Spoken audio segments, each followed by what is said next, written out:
지난 시간 흑호정 하도립에 대해 알아보았습니다.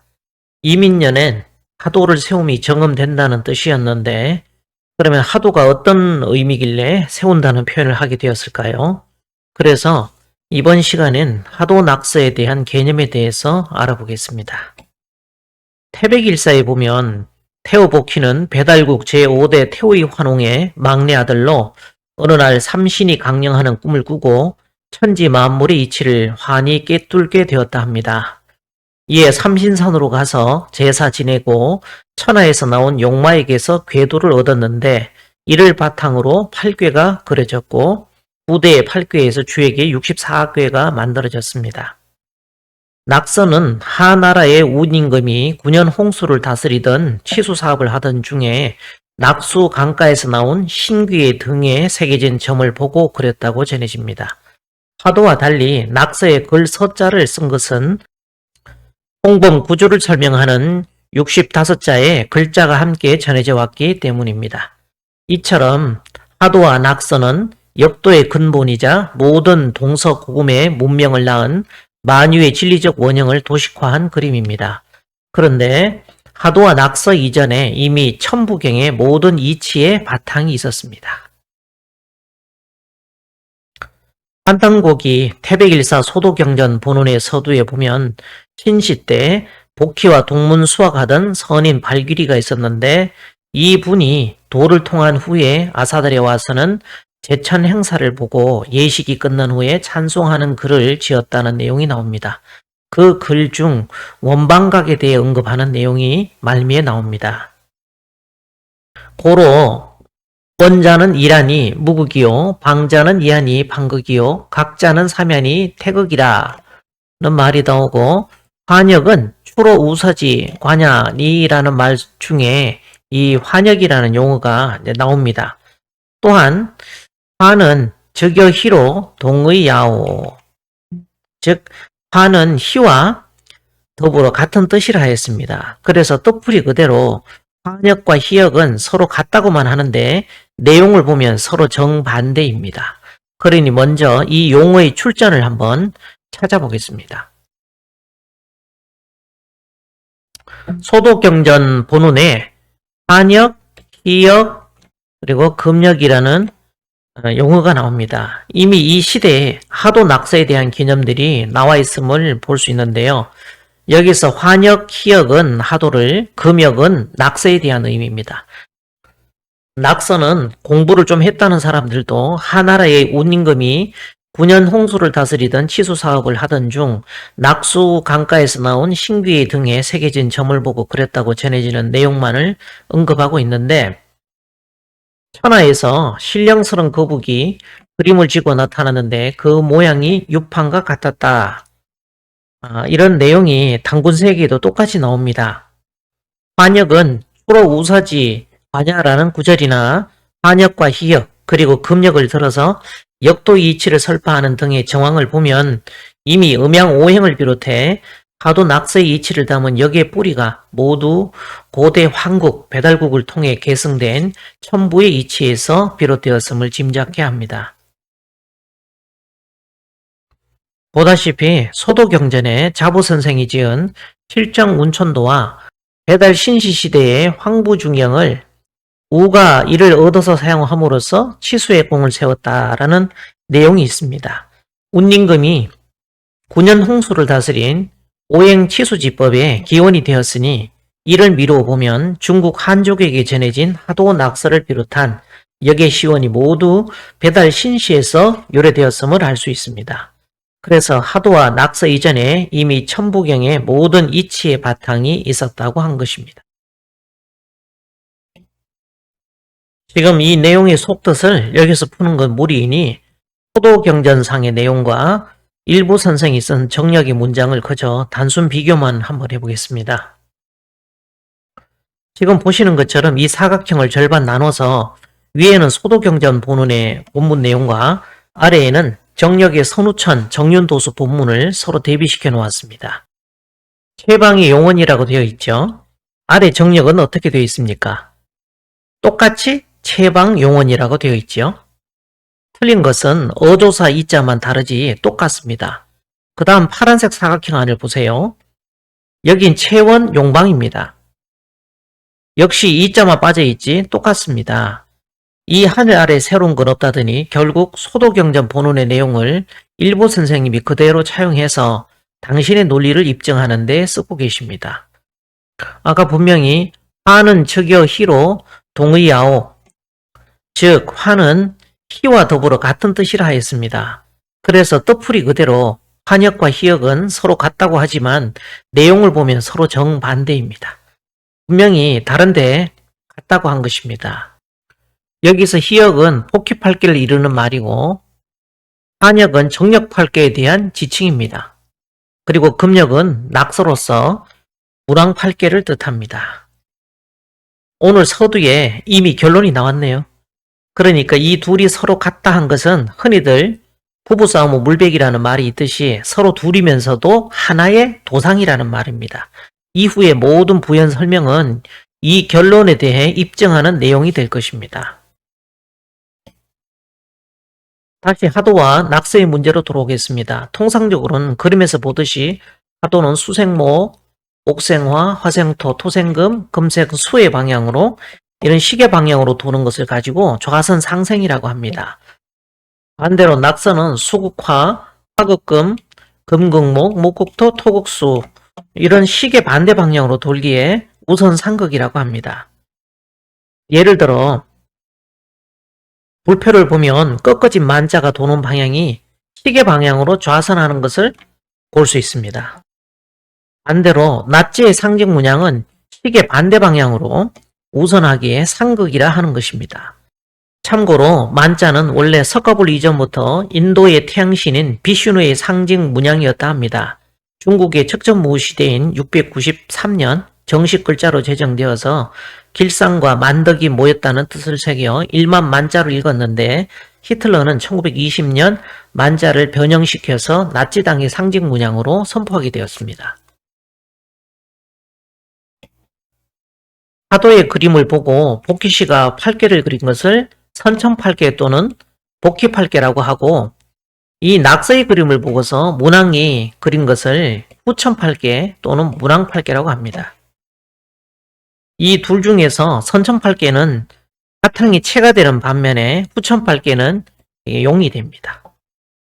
복희팔계도는 현실화되기 이전의 이상세계를 그린 것이라 하여 선천도라 하고 문왕팔계도는 현실세계를 그린 것이라는 의미에서 후천도라 하는데 마치 뱃속에 있을 때는 10개의 구멍이 있으나 태어나서는 배꼽이 막혀 9개의 구멍으로 살아가는 이치와 같습니다. 이렇게 선후천을 구분한 분은 북송의 소강절 선생입니다.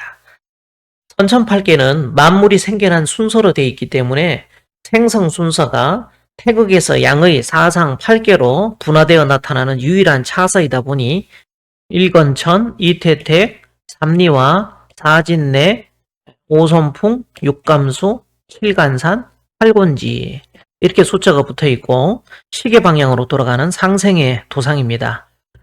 반면 문왕팔계는 건감, 간진, 손리, 본, 태 이렇게 궤로 되어 있고 수국화, 화극금, 금국목, 목국토, 토국수해서 시계 반대 방향으로 돌기에 상극의 도상입니다. 이처럼 공자님이 BC 550년 전 인물이니까요.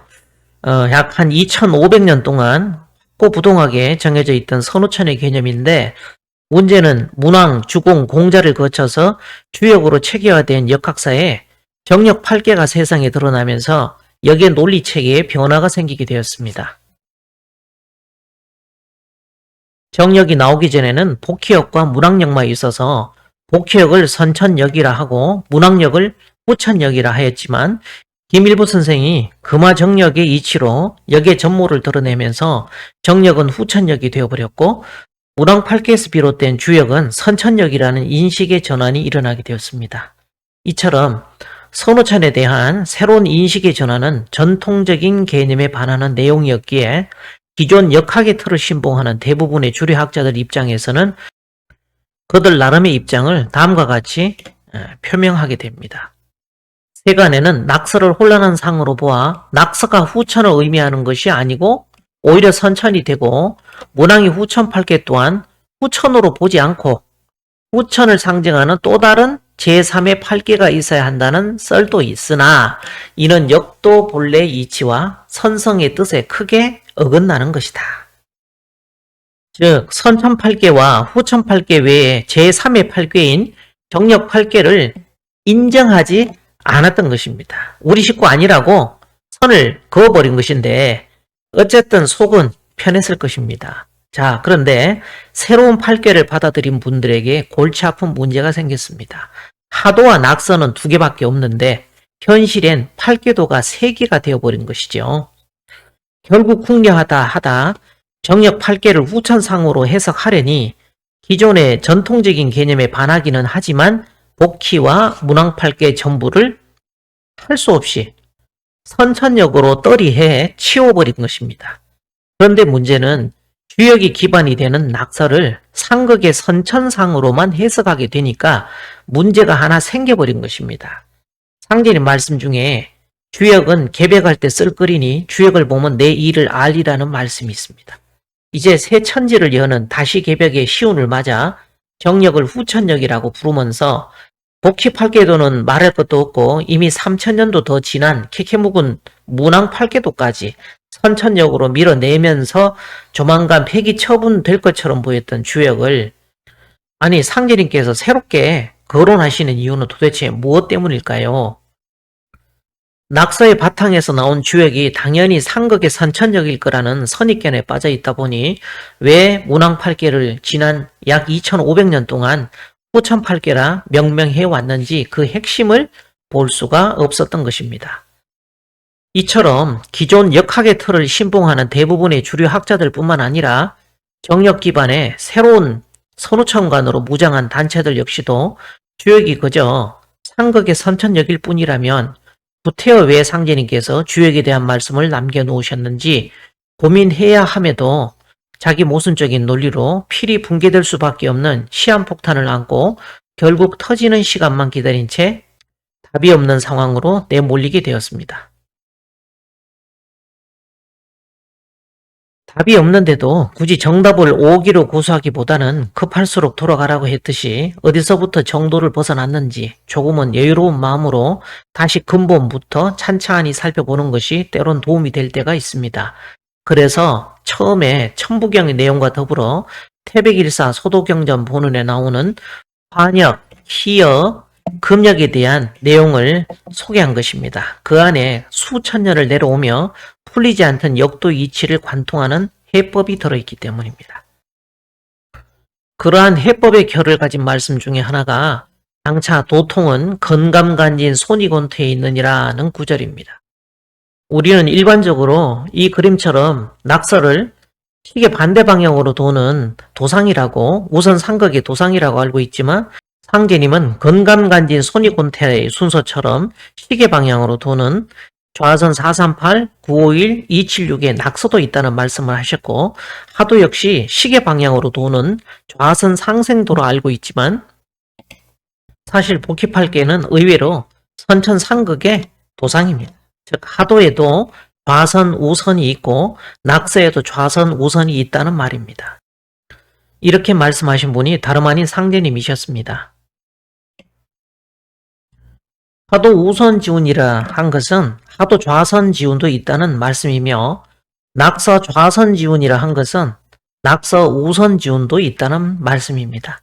원래 하도는 시계 방향으로 좌선 순행하여 상생하는 것으로만 알고 있었는데 실제 지나온 선천 5만 년의 시간은 이와 정반대가 되는 하도 우선 지운의 시간이었다는 천도의 비밀을 밝혀주셨습니다.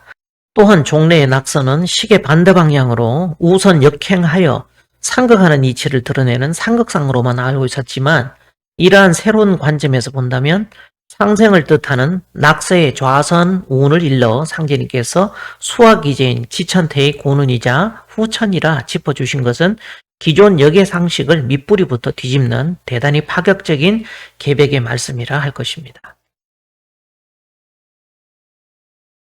하도와 낙서는 2개밖에 없는데 현실에는 8계도가 벌써 3개나 되어버렸습니다. 이제 상제님 말씀으로 어떻게 되어버립니까? 우선하도, 즉 선천하도가 태백일사 소도경전 본원에 나오는 희역이었던 것이고 좌선하도 즉 후천하도는 환역이었습니다. 그래서 화는 적여 희로 동의 야오라 하였던 것입니다. 환역과 희역이 같은 뜻이라 하면서도 서로 다른 의미를 이미지로 그려낸 것이 그 유명한 복희여화도입니다. 선천팔괴인 복희팔괴에 비해서 정력팔괴는 복희여화도라는 이름을 차용해서 여화팔괴라 할 수 있으며 복희여화도나 데칼코마니 같은 그림들은 하도의 특징을 지니고 있습니다.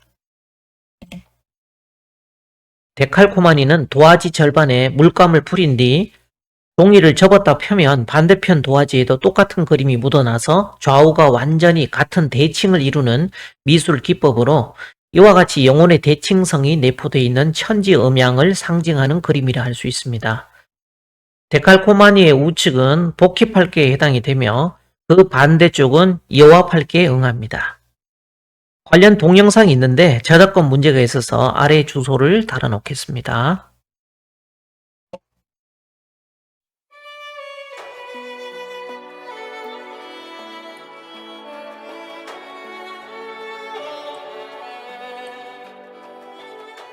제가 소개해드릴 작품은 상서전시실 3층 세계문화관 중앙아시아실에 현재 전시되고 있는 복희여화도라는 작품입니다.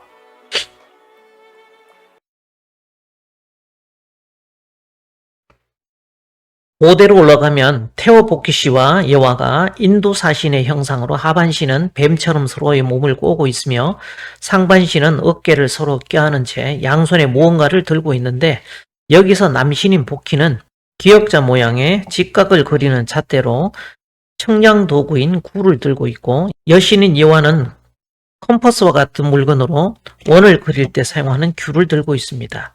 이 귤을 두고 옛 사람들은 천지와 인간과의 관계를 간단한 두상인 원, 방, 박으로 표현하였습니다. 복희여화도는 보다시피 데칼코마니 특성처럼 좌우가 같지만 서로 대칭을 이루고 있습니다.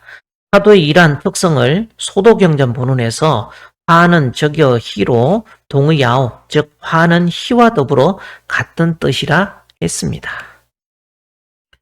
채방이 용언하는 희역이 우선상극으로 복희팔계도이고 채원이 용방하는 환역은 화선상생하는 정력팔계도가 됩니다.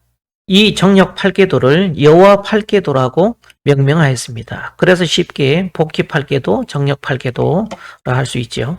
이 복희팔계도를 일부 선생은 화금이라고 하셨고 여화팔계도를 금화라고 하셨습니다. 그러니 화금, 금화, 원천도란 희역이 다시 환역되면 원래 그 천도가 그러한 때문이라는 것이죠. 이를 상제님께서는 하도 우선 지운이라 하시고 유좌선 하게 되면 즉 하도 우선 지운이 하도 좌선 지운으로 바뀌면 그 바탕 위에서 낙서 좌선 지운이 열리게 된다는 것입니다. 그것을 지천태의 후천이라 하신 것이죠. 이처럼 태백일사 소도경전 본원에 나오는 원방각의 본질은 당연히 아버지를 하늘로 받들어 온 선천의 인식체계와는 정반대입니다. 그러므로 채원이 용박하는 환역은 여화가 들고 있는 컴퍼스로 그리는 원의 모양처럼 둥근 원으로 상징되며 채방이 용언하는 희역은 복희가 들고 있는 직각자의 모양처럼 모난방으로 상징을 삼습니다.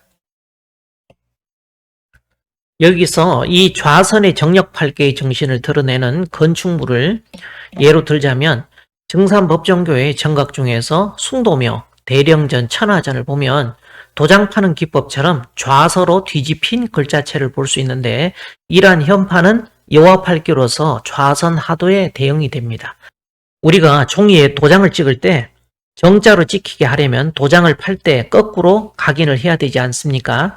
이처럼 좌선과 우선에는 데칼코마니나 하도의 이치가 내재되어 있습니다. 여기서 죽은 사람도 살린다는 무소불능의 조화를 상징하는 하느님의 도장이라는 뜻이 담겨있는 해인에 대한 깊은 철학적 의미가 나오게 됩니다. 그렇다면 이것이 그렇게 중요한 천지이치라 한다면 성인들도 당연히 공사를 보시지 않으셨을까 추론해 볼 수 있습니다. 혹시 상제님께서 공사 보신 내용이 있을까요? 그동안 도생들 누구나 읽어는 보았겠지만 아무도 그 뜻을 해석할 수 없었던 불가해한 공사가 하나 있었습니다. 이 구절은 김호연 성도의 정언을 채록하여 도전에 수록된 내용이니 시청자분들도 증산도 도전의 9편 38장을 찾아서 한번 읽어보시면 되겠습니다. 하루는 상제님께서 금산사 천왕문의 상량을 커다란 구렁이로 만드시니 중들이 무섭고 징그러워 근접을 못하는지라. 호연이 아이고 왜 그런데요 하고 여쭈니 말씀하시기를 구렁이라고 이 상량을 짐승으로 알지 말아라 하시고 간지대 끝에 구렁이를 올려 기둥처럼 세워 놓으시거늘 다른 사람들은 이를 알지 못하고 여느 때와 같이 자유로이 왕래하더라. 잠시 후 상제님께서 간지대 앞에 서시어 구렁이 흉내를 내며 춤을 추시니 구렁이가 바닥으로 떨어져 함께 춤을 추거늘 상제님께서 용마 내려졌다 하고 소리치시니라. 구렁이 흉내를 내며 상제님께서 춤을 추시는데 구렁이는 상제님이 아닌 어떤 분을 상징하는 매개입니다. 그러면서도 용마 내려졌다 하시며 소리치신 것은 용마가 하도를 짊어지고 나온 배경을 언급하시면서 이 구렁이가 용마 하도의 주인공임을 일러주신 것이죠. 그러니 상제님이 아닌 어떤 분인 것입니다. 그러면 어떤 분일까요? 바로 상제님의 반쪽 본자리에 대한 말씀입니다. 이 성구를 보니 복희 여화도가 연상되지 않습니까? 선천 하도와 후천 하도에 대한 이치를 천지의 공사로 직정하신 것입니다. 그런데 고수부님께서도 이와 똑같은 공사를 보셨다는 거 아십니까? 하천절 치성 끝에 진액주를 1시간 정도 읽히셨는데 진액주는 신천지 가가장세 1월 만사지로 시작하는 주문입니다. 이 신천지라는 세 글자 안에 인간 문제의 궁극의 해답, 역사의 목적이 들어있습니다. 상제님께서는 이 주문을 두고 천지 진액이라 하시고 내가 이 주문을 지어 읊으니 천지만신이 춤을 추노라. 이 주문은 적어도 5만 번을 읽으라 하셨습니다. 선정원경에는 진액주는 세계 창생으로 하여금 천지의 영원한 복록과 수명을 받아내리게 하는 주문이라는 내용이 수록되어 있습니다. 이처럼 새 천지를 여는 진액주를 1시간 정도 읽히시고는 구천지 상극 대원대한 신천지 상생 대자대비라. 그러니까 선천과 후천에 대한 명징한 특징들을 써놓으시고는 교도들로 하여금 뒤를 따르게 하시고 왼쪽으로 15번을 보시게 하는데 이건 우선 상극의 선천 운도에 대한 공사지요. 그러니 구천지 상극 대원 대안이라 읽히신 것이고 반대로 오른편으로 15번을 도르시며 신천지 상생 대자대비라 읽히신 것은 상생의 후천 운도에 대한 좌선 공사입니다. 여기서 15번의 상징은 낙서 15수의 의미입니다. 하도는 채가 되고 낙서는 용이 된다는 역학의 기본 법칙을 상기해 보세요. 그러니 좌측 그림에서 보듯 구천지 상극 대원 대안으로 상징되는 우선 하도를 채로 두고 여기서 우선 하도의 다른 말이 선천 하도입니다. 이 선천 하도를 채로 두고 먼저 왼편으로 15번을 도르셨죠. 그러니 뭡니까? 선천 하도의 바탕 위에서 15수로 상징되는 선천 낙서가 돌아가는 공사를 본 것입니다. 이번에 우측 그림에서 보면 오른편으로 15번을 도르시며 신천지상생 대자대비라 읽히신 것은 신천지상생 대자대비로 상징되는 좌선 하도를 채로 하여 오른편인 좌선으로 돌아가는 낙서공사를 보신 것입니다. 결국 호연이 그럼 뱀은 뭐예요? 하니 상제님께서는 그것은 뱀이 아니라 용만이라 하시는 구절에서 보듯 금산사 천왕문의 상량을 커다란 구렁이로 만드신 이 용마공사는 곧 좌선, 우선의 하도공사였음이 이제 증명이 되었다 할 것입니다. 그 다음 구절 서진사명, 수보사명이라고 16번을 읽히신 것은 이 두 하도의 바탕 위에 펼쳐질 건도성남, 곤도성녀인 낙서 5환극에 대한 공사입니다. 그 이유는 주역의 16번째 내지예괴의 괴사 예이건우 행사의 의미가 제후를 세우는 내용이기 때문입니다. 이렇게 상제님과 고수부님 말씀의 대의를 풀다 보니 복희 여화도가 다시 보입니다. 여기서 여화가 좌측에 서 있는 이유가 뭘까요? 바로 좌선을 상징하기 때문입니다. 복희는 우선을 상징하기에 우측에 서 있는 것이죠. 이처럼 복희와도는 복희 8궤의 세상, 곧 선천의 천주님이신 상제님을 의미하는 선천하도와 정력 8개의 세상의 천주이신 대모님을 상징하는 후천하도의 양면성이자 대칭성을 잘 보여주고 있습니다.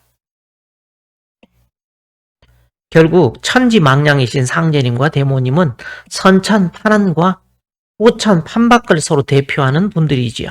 여기에서 나오는 판이라는 개념은 선천판, 후천판으로 하도에 판을 두고 하는 말입니다. 나의 일은 판밖에 있느니라. 판밖에 남모르는 법으로 일을 꾸미는 것이 완전하니라. 내 일은 판밖에서 성도하느니라. 이런 말씀에 나오는 판이라는 개념은 이러한 천지 판도의 경계에서 보고하신 말씀입니다. 인정상관님이 하늘만 무서운 줄 아느냐, 앞으로는 땅하늘이 더 무섭다 하신 이 말씀이 다 하신 소리입니다.